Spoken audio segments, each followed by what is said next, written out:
to another podcast. Today I am with former NBA player Steve Mix. Played 13 years, went to the NBA All-Star game, and was Julius Erving's running mate in Philadelphia in the mid-'70s. How you doing today? And roommate. Julius Erving's roommate, too, for 7 years while we were on the road. I'm doing great today. How was that like? That was a lot of fun. I mean, when we first, when 76ers first purchased Doc from the team that he was with prior to New York Nets, it was interesting because he came in to take my spot. Yeah. I was an All-Star the year before, and Doc was one of the best players, if not the best player in the ABA. And so all of a sudden he comes in. The reason we were able to room together is our wives became very good friends. And once they became very good friends, I couldn't be mad at Doc anymore because he was, the wives things going and all that. He took my spot. So, but that's the way it goes. You came in at an interesting time. That's when the Sixers started to do a lot of rebuilding. You were there first, then George McGinnis came. Yep. Well, I tried out in 72, 73 and got cut from that team. That was the worst team ever in professional basketball. And they only won 9 games, lost 73. And I got cut from that team. I went and actually figured out what was wrong with my game, that I couldn't make that particular team, other than the coach had 2 or 3 of his favorite players on the team. They only lasted about 20 games into the season. But that's probably a good thing that happened to me, because what I had to do is I had to go figure out what was wrong with my jump shot. So I had a friend of mine, Butch Coleman, who went to Woodward Bowling Green and played in the NBA, and he was a lefty as well. I had him work with me for a whole year. And we were able to put together a jump shot that was effective for me, and shot fakes and drives to the hoop and everything else. So by the time I got to Philadelphia, it was Doug Collins, who was coaching the 76ers for the last few years now on ESPN broadcasting games. And we had about 4 or 5, maybe kept 6 guys from the team's previous year. And we brought in 5 or 6 new guys, Doug and myself. And then George McGinnis, well, actually it was Billy Cunningham, who came back to Philadelphia from Carolinas, and then George McGinnis the year after that, and then we got Doc the year after that. So about the NBA merger with the ABA, now the league went a great transformation. Was there a lot of adapting for the NBA players to, handle the pressure of ABA players coming in? Or? I think it was more pressure on the ABA players coming in, although, I mean, there was a great influx of tremendous players when the ABA came in. Doc was probably the leader, George McGinnis, David Thompson, a couple of guys from Portland. So, I mean, there were some artists, Gilmore. So there were some great players that came in. San Antonio Spurs in those days were very good, George Gervin. So, I mean, it was a great influx of tremendous talent that came in. But I think the one thing that kind of changed it was the fact when they went to that 3-ball. Yeah. Because we didn't go to it right off the bat. Yeah. And the last couple of years in the NBA that I was there, in the early 80s, then they changed that to a 3-point shot, and that kind of changed things around a little bit. And athleticism, too. Well, there was more. Yeah, there was a lot of athletic players in those days coming in from the ABA, because that was probably a more athletic league than we had. But the thing about it, I mean, fundamentals is fundamentals. I don't care whether you're in athletics or whether you're in school. Fundamental, you need that base, and a lot of players in the NBA, because we had to in those days go 4 years of college. We had a lot of the fundamentals in place. And then all of a sudden the ABA comes in. A lot of those guys were jumping out of college or high school right into the ABA. So their fundamentals weren't as good, but they were a heck of a lot more athletic than a lot of guys that were the traditional NBA guys. When Julius Erving came to Philadelphia, were you excited? Because now a lot of people were saying your team is going to be the favorites to win the ABA Finals. Well, it was interesting when Doc came. I mean, all of a sudden we were like the Chicago Bulls. We were like the Miami Heat of today. I mean, we had people following us and everything else. Now with today's game, there's a lot more players that are being followed on Twitter and all the other stuff that is going on out there, Facebook, everything else. So we didn't have all that, and it was interesting because that was everybody said that we were the best team once we got Doc, and we were the best collection of players. When we played Portland in '77 in the NBA championships, there's no doubt that we had better talent. They were the better team, though. They played more as a team. We had some guys that wanted to play individualistic basketball, and that doesn't win too many championships. They say that fight between Lucas and Dawkins was swung the momentum. Well, that didn't help, obviously. I mean, we were up 2-0 to start with and lost the next 4. The ironic thing about that is Darryl was taking swings, and he ended up hitting Doug Collins, his own teammate. Yeah, I don't think he hit anybody on Portland's team. You know, Maurice Lucas was not going to back down. Luke could fight. Yeah, they say he's tough. Yeah, and Darryl could fight, but nobody hit anybody. I mean, it was like, okay, Darryl hit Doug Collins, and then he was tossed from the game. So I mean, it wasn't the best move anyway. Did it hurt you that y'all lost that year? Well, I mean, every time I lost 4 championships, so every time we lost, it hurt. You know, I lost in Philadelphia 3 times, '77 to Portland, '80 and '82 to the Lakers. And when I was playing with the Lakers, I lost to the Sixers. So, I mean, it was like, okay, what are you going to do? But, you know, I got there. It was a lot of fun. Most players that play in the NBA do not even get a sniff to an NBA championship opportunity. I was pretty fortunate. I got 4 of them. What was the locker room culture? I like Darryl Dawkins. He had a larger than life ego. we were a fairly loose group, you could say. But when game time came, it was a focused group. It was a fun, loving group. There's no doubt about that. We all got along. There were times when we would go on the road because we had to catch the first flight out in the morning a lot. You know, we'd be on the road or whatever, and we had an off night. And there was usually 7 or 8 of us that would go out to dinner, and that was a lot of fun. We bonded very well, I thought, as a team. I always wanted to know about the rivalry between the Sixers and the Celtics. And the one that doesn't exist any longer? Yeah, that was a lot of fun. It really was. I mean, that rivalry lasted, you know, from the 50s all the way through the 60s with Wilt and Russ and all those guys. And then it slowed down a little bit, but not much when the Celtics weren't very good in the mid-70s. But then it picked up again with Doc and Bird. And that went through the 80s pretty good.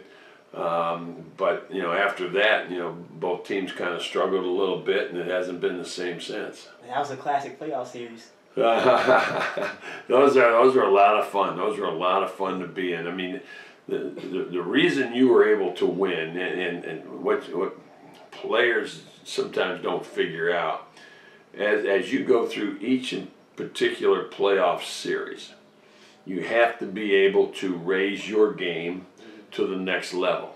Some players start out the season at a certain level and don't know how to raise their game or how to focus or how to concentrate on the task at hand, which is to win that series, be able to concentrate even more, win the next series, be able to elevate your game even higher. And a lot of players couldn't do that. If you had a team that could do that, you could get pretty far. And we had a group of individuals that were able to do that, even though we were a fun-loving group. You take us back to that series when you were up 3-1, and then it just kind of slipped away on us. You know, Larry Bird and all those guys. I mean, it's always been fun. I don't care whether it was that series or the following year that we won.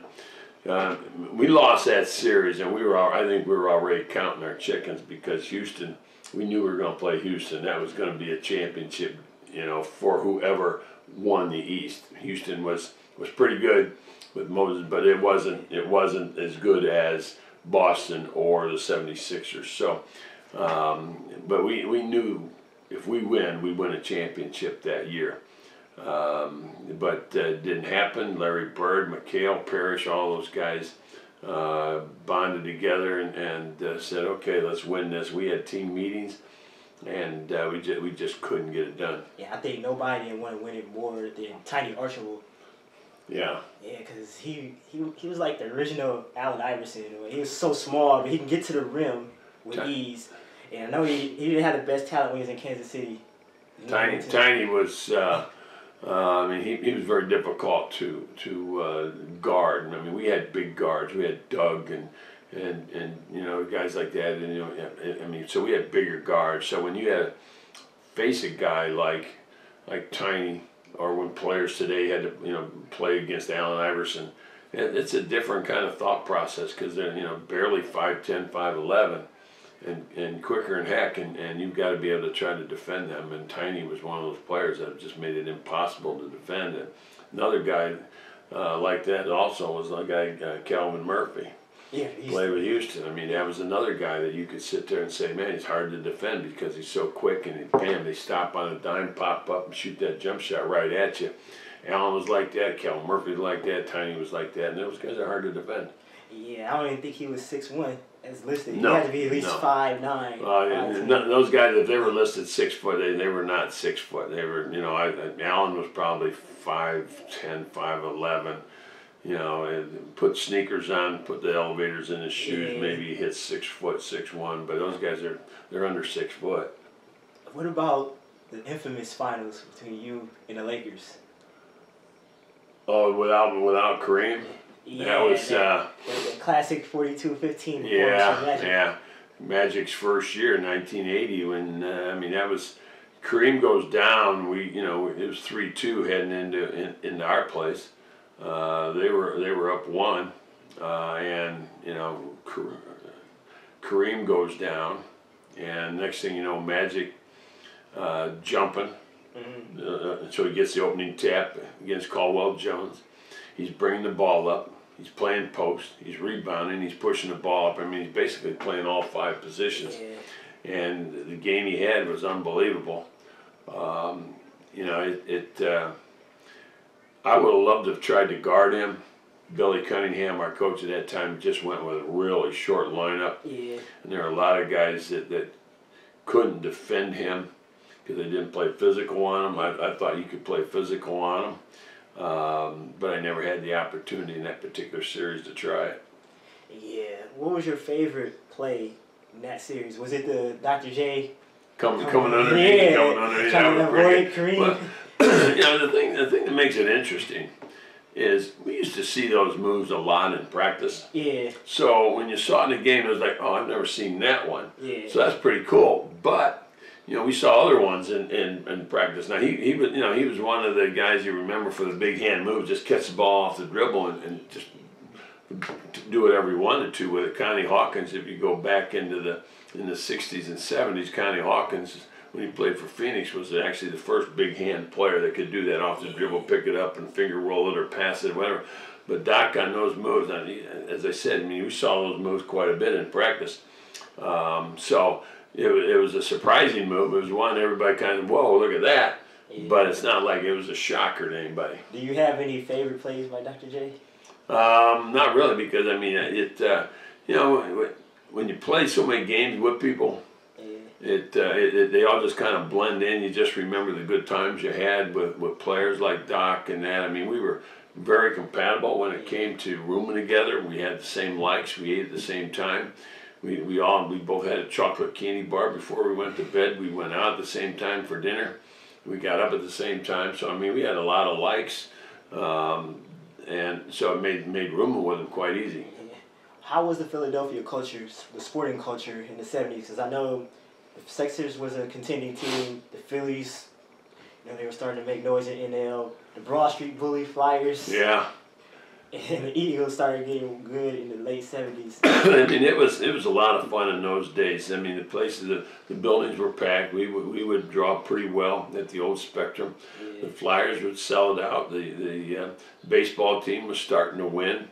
You know, they in the early 80s, they ended up getting the World Series. Then the Eagles were starting to play a little better with Ron Jaworski and all those guys, Dick Vermeil as their coach. Yeah. So, I mean, it was one of those places where, you know, sports, it was great to be a sports player, but it was also great in those times to be a sports fan because you had so many to pick from. You know, and there were a lot of crossover fans rooting for the Sixers and the Flyers, and you know, and just going back and forth. So, I mean, it was pretty cool. Place was rocking. I mean, you know, fourth or fifth largest city in the country, and it was pretty cool the way they accepted all the guys on the teams and cheered for them. Are they one of the best fans? You would say They can be hard on you. Yeah, they can be hard on you. I heard about Dick Allen with the Well, but here's the trick. I mean, I think it's like any fan. Yeah. If you show that you're going to bust your rear end every single play, yeah, they'll cheer for you. Yeah. And the people in Philadelphia, it's a hard hat town basically. If they're going to pay good money to watch you play, they expect you to give them 100%. Excuse me. And if you don't give them 100%, then they're going to be on you, and they'll run you out of town. And you know, that's the way it goes. I mean, George McGinnis at the end of his career in Philadelphia wasn't that big of a fan of people who came to the games. You know, they feel that he kind of let them down a little bit, and you know, that's the way it goes. So I want to go back to the All-Star game that you appeared in. I always wanted to know how did they select the players? Because now you can vote online, and I remember when I was a kid, you get to go to McDonald's and they'll give you a slip, and then you just put in a drop box. It was done by the coaches. Oh, okay. Yeah, it was done by the coaches, which to me makes a lot of sense because they're the ones that see you all the time. They're the ones that have to draw plays defensively against you. Yeah. I mean, to have fans do it, it puts the fans in perspective. It puts the fans in the ability to get the starters. Yeah. But I always felt like, you know, the coaches are the ones that end up watching you every single night. They are the ones that, as I said, have to draw up defenses to try and stop you, come up with the scouting reports.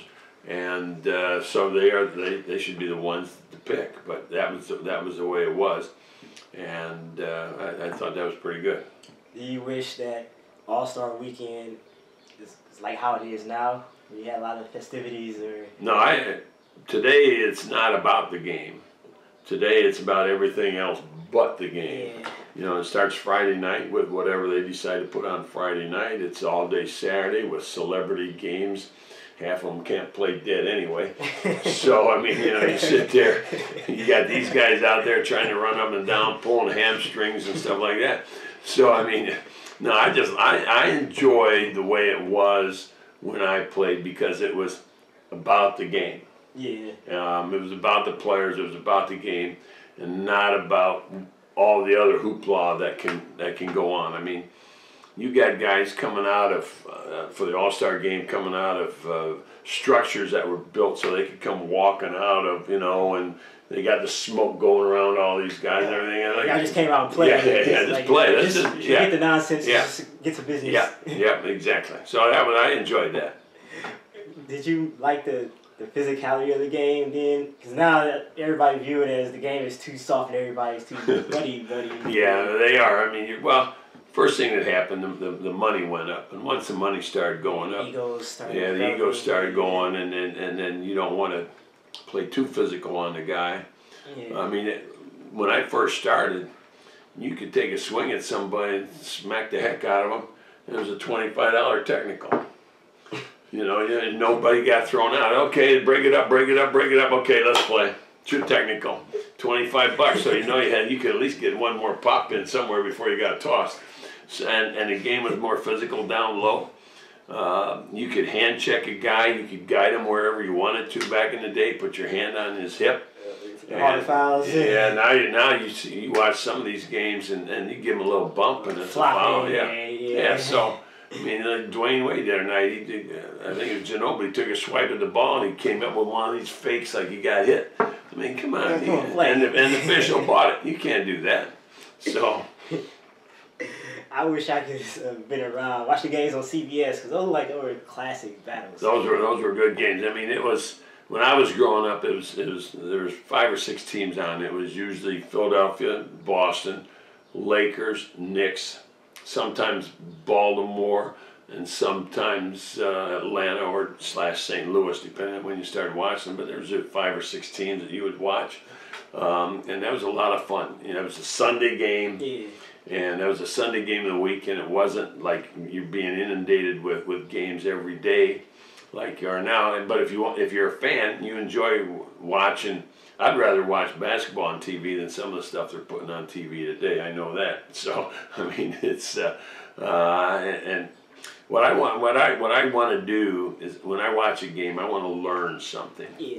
And I think sometimes the broadcasters get caught up in just chatting away about it and not telling you anything about the game. Or see, when you become a broadcaster, your play-by-play guy tells you what happens. Yeah. Your analyst tells you why it happened. So that's the way I was brought up when I was doing my 20 years in Philadelphia as a broadcaster. I had to explain why a particular play worked. You know, I see a way he ran off the screen, or or whatever it did. You know, so I mean, it's important to be able to get something across to the fan so that he understands why a particular play happened, rather than, okay, let's just go on a totally different subject. We'll make a right turn here, even though we just saw a play, and we were not going to tell you anything why it happened. Yeah, I noticed that when I watched NBA TV or ESPN Classic. They were to the point, and they stuck to the point. Now, like guys like Van Gundy, he's a good commentator. He's funny, but he doesn't give you no pin. Have you learned anything from him? No. I mean, no, not really. Other than the game has changed to a point where for those broadcasts, they want conversation. Yeah. They don't necessarily need you to get all the detail out. They will give you the conversation, but in a replay, they should tell you why this happened or that happened, and sometimes you don't get that. Yeah. Did you have a favorite team coming up? I was always well, when I grew up, I always played in the backyard, so I was either Lakers or Celtics growing up. Okay, because in those days Wilt was on the Lakers team. And I made up games as I went along. I'm Celtics ball, Bill Russell out front, over to John Havlicek, over to Sam Cousy, or Sam Jones. Sam Jones takes a big shot on the right side, misses the shot. Oh, Russ comes in, takes it back up. Oh, Lakers ball, Jerry West, over to Bells and Baylor, back to Wilt. Wilt with the finger roll, bam, rolls it in, it's good. Stuff like that. So those are the two teams, and you broadcast as you're doing the game. It's kind of fun those days. I wish they had more rivalries now. You don't have many anymore, do they? No. The only one I would say is the Warriors and the Clippers. That's been good. It's good basketball, and they don't like each other. Right. Minnesota has no rivalry, right? Milwaukee doesn't have. Well, you got to be good to have a rivalry. Yeah. If you haven't been good, it's hard to have a rivalry, because we would go into when I was playing with the Sixers, we'd go into let's say, I don't know, a team in Cleveland, and they weren't very good in those days. Knowing that you're going to win the game. Yeah. Okay, and you may have played the night before. So you're like, okay, let's put on a spurt here with 5 minutes to go in the game, and we'll win the game by 8 or 10. Yeah. Doesn't make the coach very happy, but you get out with a W and you say, okay, that's cool. So there's no rivalry in a lot of those games, but it was always with us, Celtics and Sixers. Knicks a little bit, but not much. In the early 70s, I used to like watching them on NBA TV.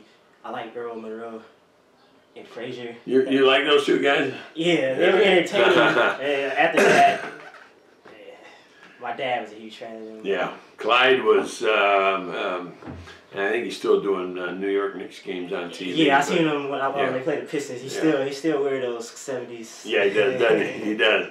But Pearl was the first guy that you could scout and have no idea what he was going to do. Yeah. He would come in, Philadelphia guy. He'd come in and he'd be backing you down. He'd give you up and unders. He'd be spinning on you.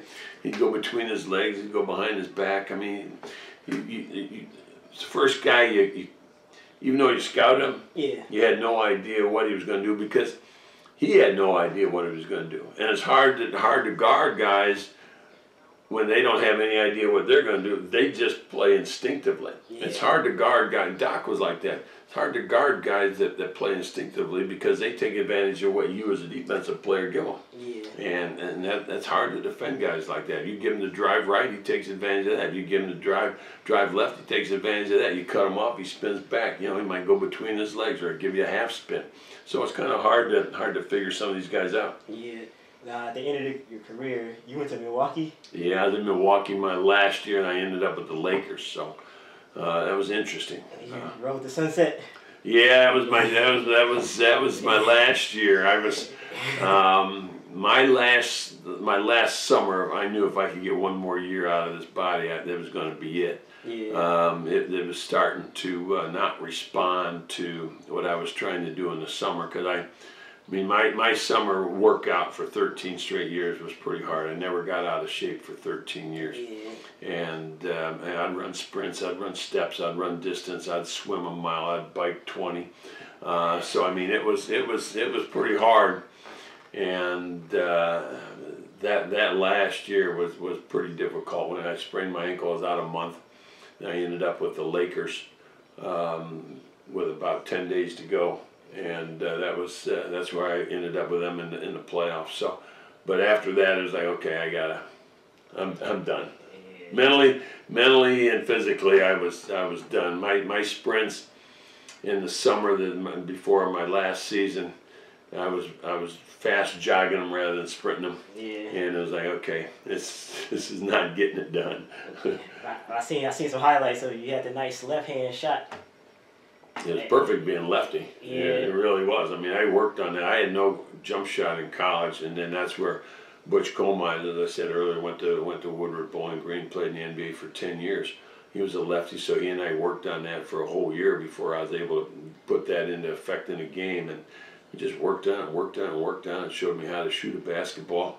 Yeah. And when I was cut, it was like, okay, let's just figure out what I need to do, and the jump shot was the thing that was preventing me from being a success in the NBA.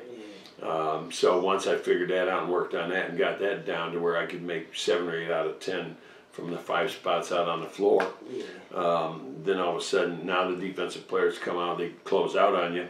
They're still closing out on my right hand because they still didn't know I was a lefty after 10, 12 years. So you end up driving left, and you got a little running hook, you got jump stops, up and unders, and spin backs, stuff like that. So you just keep adding a new move every year to your game because there's nothing worse for an athlete than to have a scouting report that's perfect. You know, if the scouting report is really good, you're dead in the water. You know, because you have nothing to go to because they're going to shut everything off for you. So.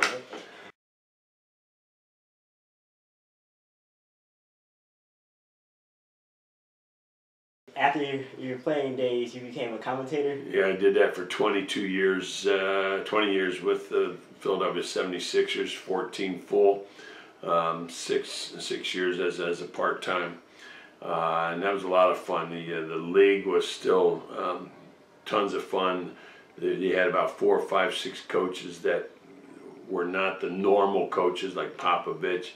You know, Riley was a non-traditional when it came to running plays. Phil Jackson. So I mean, it was tons of fun being able to broadcast. You know, a lot of time you watch the game today and it's pick and roll left, pick and roll right, pick and roll in the middle. They give you some of those teams give you that nonchalant NBA cut, easy to guard. But these two teams today, they're playing in the finals. They're fun to watch. They San Antonio, they give you the hard cuts, makes it hard to defend. Miami the same way. And then after broadcasting 76ers games, I did the Mid-American Conference for 5 years. And that was a lot of fun as well. I mean, that was college basketball with its changing defenses and all the things that go along with college basketball is a lot of fun. So. I want to go back take you way back. Way back? Yeah, to the Toledo days. Okay. Was it 66, 67? Yeah, that was a lot of fun. As a matter of fact, last month I've had lunch with Bob Miller and Calvin Lausche on those teams. I've kept in contact with John Rudley, who's now president of one of the schools down in Texas. and been able to maintain some contact with them after all these years. But that was a lot of fun. I think we averaged about 90 points a game. I think the most we scored about 135, 137 one game. We had guys that could just shoot the heck out of the basketball. We ended up with 2 pros, myself and John Brisker. We ended up with 2 college presidents. Calvin Lausche was the interim out of Toledo, and John Rudley. We had a couple guys that went on to be surgeons, and it was a heck of a group of individuals that put their talents together to win most games, or best percentage, 23-2. So that's pretty good. Yeah, I went to the NCAA tournament. We went there that year. We beat Virginia Tech the week before by like 30, and we played Virginia Tech in the first game of the NCAA's. There was only 32 teams in the tournament those days. We would have won that. We would have played Dayton. We could have beaten Dayton with Donnie May, and we were kind of edging toward UCLA and Kareem, but I think Kareem and those guys, and Lou Alcindor in those days, but I think that's pretty much about it. So, but that was a lot of fun. It was a very enjoyable time. I mean, the place was just rocking. That old field house sat about 4,000, 4,500. It was standing room only for our games. The place was rocking. It was noisy.